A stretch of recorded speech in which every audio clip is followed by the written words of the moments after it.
ইয়া নবী সালাম আলাইকে। আচ্ছা, আল্লাহ তাআলা কি ইয়া নবী বলছে? আগে বলছেন আসসালামু আলাইকা ইয়ুহান নবী। তাহলে যদি ইয়া নবী সালামু আলাইকা, হে নবী আপনার উপর শান্তি বর্ষিত হোক, আল্লাহ তাআলা এইভাবে বলছে হে নবী আপনার উপর শান্তি বর্ষিত হোক, এটা বলছে? বলে নাই। আসসালামু আলাইকা শান্তি বর্ষিত হোক, ইয়া ইয়ুহান নবী, হে নবী। আর আজকে আমরা কি পড়তেছি? মুহাম্মদ সাল্লাল্লাহু আলাইহি ওয়াসাল্লাম অন্য অন্য নবী রাসূলের চেয়ে তিনার মর্যাদা কেন বেশি?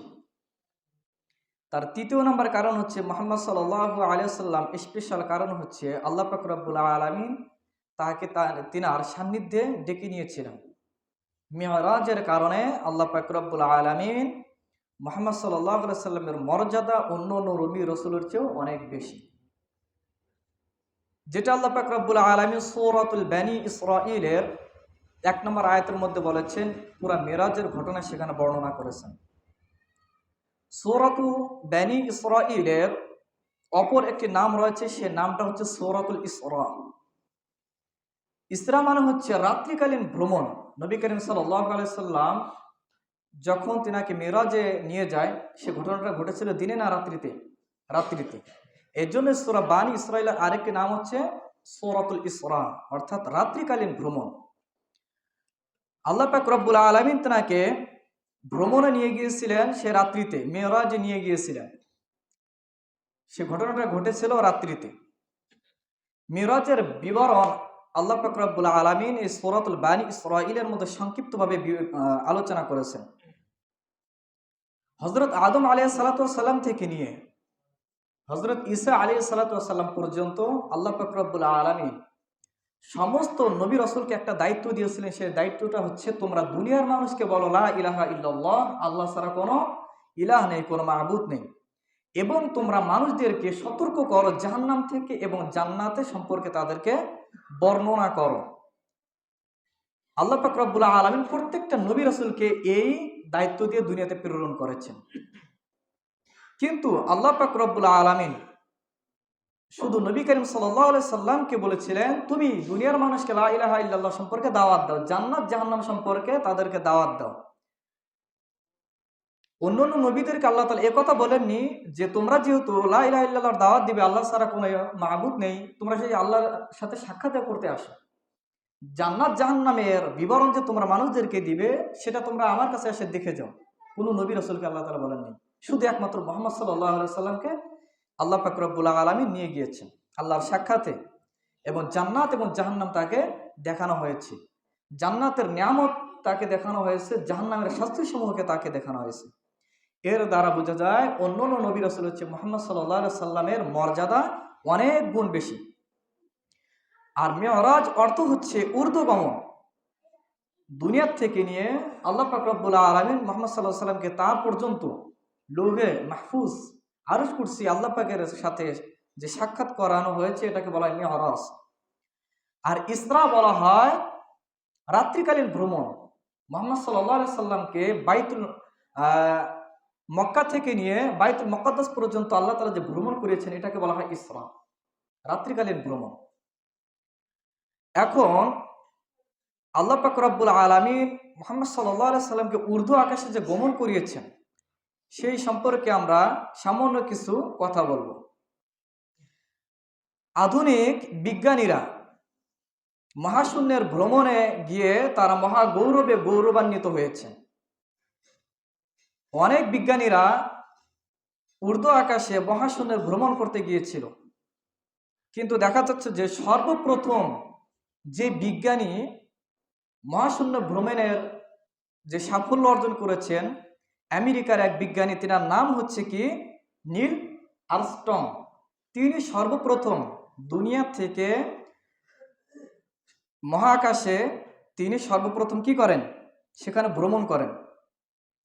তিনি যখন সেখানে ভ্রমণে গেলেন, ভ্রমণ করার পরে তিনি যখন দুনিয়াতে ফেরত আসলেন, পৃথিবীতে যখন ফেরত আসলেন, তিনি দুনিয়ার মানুষকে 3টি বিষয় রিপোর্ট দিলেন সেখানকার অবস্থা সম্পর্কে। 1 নাম্বার, তিনি রিপোর্ট দিলেন যে চন্দ্রের জগতে অক্সিজেনের কোনো লেশ মাত্রা নেই, অতএব সেখানে মানুষের বসবাসযোগ্য নয়।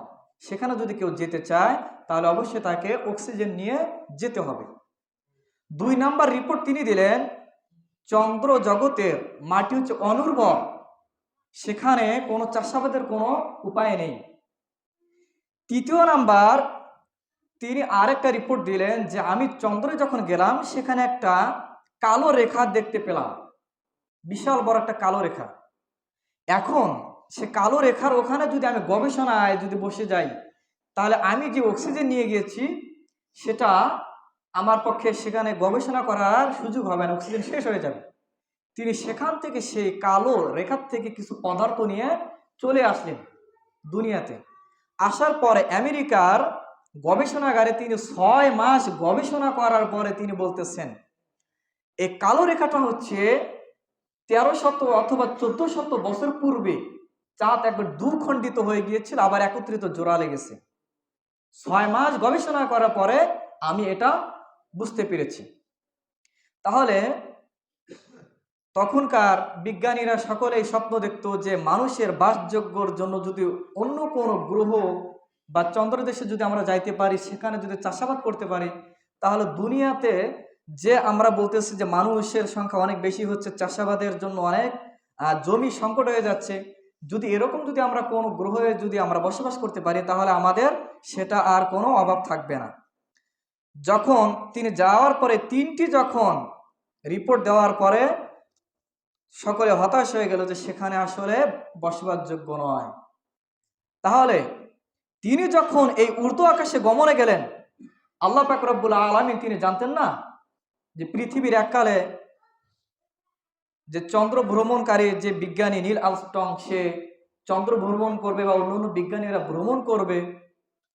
যদি আমার নবীকে যদি এরকম যদি ভ্রমণ করানো না হয় তাহলে তো সে ইহুদি খ্রিস্টানরা প্রশ্ন করবে, তোমাদের নবী তো কোনোদিন ঊর্ধ্ব আকাশে ভ্রমণ করতে পারে নাই, আমাদের বর্তমান বিজ্ঞানীরা পারছে। আল্লাহ তাআলা এটা জানতো কি জানতো না? এরকম প্রশ্ন করতে কি করতো না? এর জন্য আল্লাহ পাক রব্বুল আলামিন শুধু চন্দ্র কেন 7 আসমান 7 আকাশ ভ্রমণ করে আল্লাহ পাক রব্বুল আলামিন তিনার সান্নিধ্যে নিয়ে গেছেন মুহাম্মদ সাল্লাল্লাহু আলাইহি সাল্লামকে, যেন কোনো মানুষ যেন প্রশ্ন করতে না পারে যে তোমাদের যুগের নবী তো এই অতদূর ভ্রমণ করতে পারে নাই যেটা আমাদের যুগের বিজ্ঞানীরা পারছে।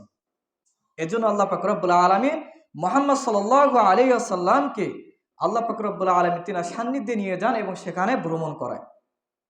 মুহাম্মদ সাল্লাল্লাহু আলাইহি ওয়াসাল্লাম তিনাকে কত দূর ভ্রমণ করানো হয়েছে সেই দূরত্ব সম্পর্কে আমরা সংক্ষিপ্ত আলোচনা করব।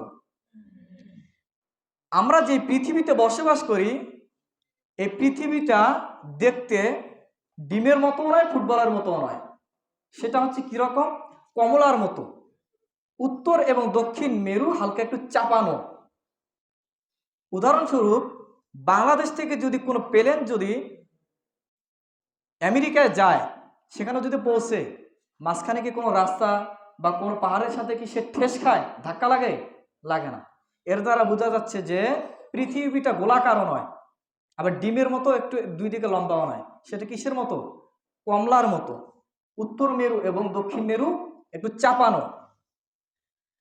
এবং এই পৃথিবীর চতুর্দিকে একটা পদার্থ বেষ্টন করে রয়েছে।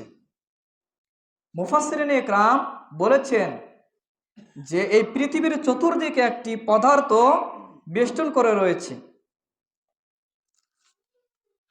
এই পৃথিবীর দূরত্ব যেটা বেষ্টন করে রয়েছে পৃথিবীর থেকে সেই পদার্থ পর্যন্ত পৌঁছতে 500 বছরের রাস্তা। পৃথিবী এবং ওই পদার্থর এই দুই মাঝখানে চন্দ্র, সূর্য, নক্ষত্র যা কিছু আছে না কেন, এই দুই মহাশূন্যের মাঝখানে রয়েছে পৃথিবী এবং ওই পদার্থের মাঝখানে। মুফাসসিরিনে ইকরাম আরো বলেন যে ওই পদার্থ থেকে পরবর্তী আরেকটা কঠিন পদার্থ রয়েছে যেটাকে বিজ্ঞানীরা বলে যে আমরা আকাশ বলি। আকাশে বলতে কিছুই নাই, বিজ্ঞানীরা বলে কি আকাশ বলতে কিছুই নাই। সেটা মহাশূন্যে একটা ধোঁয়ার মতো জিনিস, আমরা পৃথিবীর থেকে নীল দেখতে পাই, সেটাকে বলা হয় আকাশ। কিন্তু কোরআনে তাফসীর কারকরা বলেন না, আকাশ বলতে কিছু আছে। যেমন আল্লাহ পাক রব্বুল আলামিন সূরাতুল ইয়াসিনের মধ্যে বলেন ওয়াশ-শামসু তাজরি লিমুস্তাকাররিন লাহা যালিকা তাকদীরুল আজিজিল আলিম ওয়াল কমারা কদ্দারনাহু মানাজিল হাত্তা আদা কাল উরজুনিল কদিম। অর্থাৎ পৃথিবীর পরে একটা পদার্থ রয়েছে, তারপরে একটা কঠিন পদার্থ রয়েছে, যেটাকে আমরা আকাশ বলে থাকি, আসমান বলে থাকি। পৃথিবী এবং ওই পদার্থের মাঝখানে সূর্য, চন্দ্র, নক্ষত্র সবকিছুই আছে।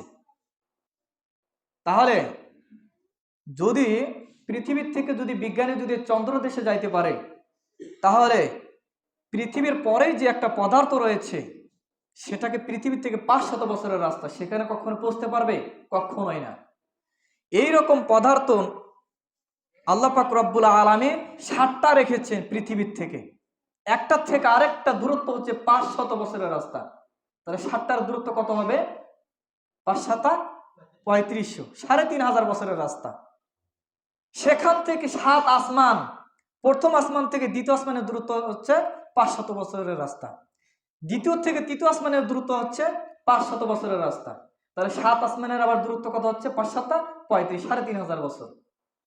তাহলে পৃথিবীর থেকে 7 আকাশের দূরত্ব হচ্ছে 3500 বছরের রাস্তা। সেখান থেকে 7 আসমানের দূরত্ব হচ্ছে 3500 বছরের রাস্তা। 7000 বছরের রাস্তা পেরিয়ে আল্লাহ পাক রব্বুল আলামিন মুহাম্মদ সাল্লাল্লাহু আলাইহি সাল্লাম লৌহে মাহফুজ আল্লাহ তাআলা তিনাকে পার করে তিনা সান্নিধ্যে নিয়ে গিয়েছেন। দুনিয়ার কোনো মানুষের বাপের কোনো ক্ষুদ্রতা আছে সেখানে যাওয়ার না। আমরা যদি বলি যে বিজ্ঞানীরা আকাশে যাইতে পারে, কথাটা একেবারে মিথ্যা। কেন মিথ্যা? দেখুন, নবী করিম সাল্লাল্লাহু আলাইহি সাল্লাম যখন মেরাজে আল্লাহ পাক রব্বুল আলামিন তিনাকে নিয়ে যায়, তিনি এভাবে বলেন, হযরত জিবরাইল আলাইহিস সালাতু ওয়াস সালাম আমাকে নিয়ে যায় রজব মাসের 26 তারিখ দিবাগত রাত, অর্থাৎ 27 তারিখে। মেরাজের রাত্রিতে যে তারিখ নিয়ে অনেক মতভেদ রয়েছে, তবে প্রসিদ্ধ মত হচ্ছে 27শে রজব। নবী করিম সাল্লাল্লাহু আলাইহি ওয়াসাল্লাম বলেন, আমি আমার চাচাতো বোন উম্মে হানি ইবনে আবি তালেবের ঘরে যখন আমি শুয়ে আছি, তিনি একেবারে ঘুমায় নাই, আবার একেবারে জাগ্রতও নয়। হঠাৎ দেখতে পেলাম উম্মে হানির ছাদ ভেদ করে জিবরাইল আলাইহিস সালাম সে ঘরের মধ্যে প্রবেশ করলো। আমাকে নিয়ে সে ছাদের সেই ফুটা দিয়ে আবার বেরিয়ে চলে গেল। সে ছাদ অটোমেটিক ভাবে আবার আগের মতো ঠিক হয়ে গেল। সেখান থেকে আমাকে বাইতুল্লাহ শরীফের কাছে হাতিমে কাবার কাছে নিয়ে গেল। যারা হাজিরা আছেন, যারা হজ করতে যায়, কাবার পাশে কিন্তু দেখবেন ছোট একটা দেওয়াল দেখা যায়, ঘিরা আছে ছোট একটা দেওয়াল, সেটাকে বলা হয় হাতিমে কাবা। সেখানে জমজমের পাশে আমাকে রাখা হলো, আমার বুককে বিদীর্ণ করা হলো, বুক চিরা হলো, কোনো রক্তপাত হলো না, অজ্ঞান করা লাগলো না, কোনো ব্যথা কোনো অনুভব করতে পারলাম না। সেখান থেকে আমার ভিতর থেকে একটা কিছু বের করা হলো, সেটা জমজমের পানি দ্বারা ভালোভাবে ধৌত করা হলো। সেটা ধৌত করার পর আবার যথাস্থানে রেখে দিয়ে আবার সবকিছু ঠিক করে দেওয়া হলো। এখন মনের মধ্যে প্রশ্ন জাগবে, যেটা কিভাবে সম্ভব? কোনো ব্যথা হলো না, কোনো অজ্ঞান করা হলো না, আবার ভিতর থেকে জিনিস বাইর করা হলো, তিনি কিছুই অনুভব করতে পারলেন না। আবার সেটা ধুয়ে আবার সে যথাস্থানে রেখে দিলেন, তিনি কোনো কিছুই অনুভব করতে পারলেন না। আল্লাহ পাক রব্বুল আলামিন সেটা সূরাতুল বানী ইসরাঈলের শুরুতে বলেছেন, যেটা আমি গত জুমায় এবং এই জুমায় তেলাওয়াত করেছি। সুবহানাল্লাযী আসরা বিআবদিহি লাইলাম মিনাল মাসজিদিল হারাম ইলাল মাসজিদিল আকসা আল্লাযী বারাকনা হাওলাহু লিনুরিয়াহু মিন আয়াতিনা ইন্নাহু হুয়াস সামিউল বাসীর। আল্লাহ পাক রব্বুল আলামিন বলেন সুবহানাল্লাযী, সুবহান শব্দের অর্থ হচ্ছে আল্লাহ তাআলা পবিত্র। মানুষ যখন প্রসাব করে, যখন পায়খানা করে, সে নাপাক হয়ে যায়, তাকে পবিত্র হওয়ার জন্য আবার সেই ব্যক্তি উজু করে। তাহলে আল্লাহ পাক রব্বুল আলামিন তো কখনোই নাপাক হয় না, তাহলে এখানে কেন বললেন সুবহান? আল্লাহ তাআলা পবিত্র। মুফাসসিরিন ইকরাম বলেন সুবহান দ্বারা উদ্দেশ্য হচ্ছে আল্লাহ পাক রব্বুল আলামিন সমস্ত প্রকারের অক্ষমতা থেকে পবিত্র, সমস্ত প্রকারের দুর্বলতা থেকে আল্লাহ তাআলা পবিত্র, এবং আল্লাহ পাক রব্বুল আলামিন সমস্ত প্রকারের পরমুখাপেক্ষিতা থেকে পবিত্র। তোমরা যেটা ভাবো যে অপবিত্র মানে হচ্ছে আমি যখন প্রসাব পায়খানা করি আমি অপবিত্র হয়ে যাই, আবার উজু করার দ্বারাই পবিত্র হই। কোনো নাপাকি যখন আমার শরীরের আগে সে জায়গাটা নাপাক হয়ে যায়, ধরে আমি পবিত্র হই। আল্লাহ তাআলা তো সর্বদাই পবিত্র। তাহলে মুফাসসিরিন ইকরাম বলেন আল্লাহ তাআলা সমস্ত প্রকারের অক্ষমতা থেকে পবিত্র, সমস্ত প্রকারের দুর্বলতা থেকে পবিত্র। আল্লাহ পাক রব্বুল আলামিন সমস্ত প্রকারের পর